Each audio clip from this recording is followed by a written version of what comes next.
sindaci a Roma il prossimo 18 febbraio per protestare contro l'eccessiva pressione fiscale che schiaccia imprese e famiglie. Sentiamo.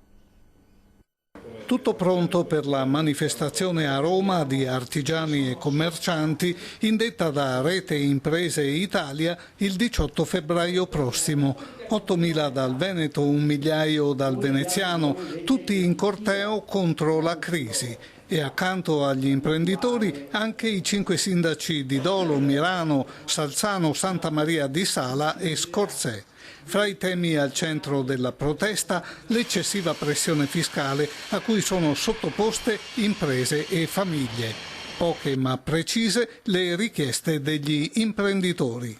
Meno burocrazia, una tassazione equa e corretta, regole precise e uguali per tutti, la possibilità di avere un costo del lavoro che permetta di riassumere e non di aver sempre di più persa quella che è stata da sempre l'ambizione di chi fa impresa, dar benessere alla famiglia, dar benessere a dove si opera. Nel biennio 2014-2016 l'aumento di imposizioni salirà a 4,6 miliardi dagli iniziali 1,6 del disegno di legge originario. Dati tanto più stridenti nel giorno in cui un altro imprenditore padovano si è tolto la vita per i debiti. Ma quando ti vedi le banche che ti chiudono i conti, la burocrazia che ti opprime, magari Equitalia e il governo che ti prende in giro, qualcuno qualche pensiero lo fa. A proposito di quest'ultima vittima della crisi, è duro il giudizio di Don Enrico Torta, parroco di Dese. Io credo veramente che le banche devono farsi un esame di coscienza, perché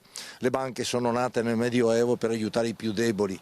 Oggi le banche hanno dei business talmente alti e spesse volte a livello di usura, per quel poco che io oggi sono dentro, perché ho cercato di capire da qualche persona esperta, ho visto che veramente c'è dell'usura dappertutto. Intervenga lo Stato, continua Don Enrico, per trasformare un'economia di speculazione e di profitto in una economia di servizio.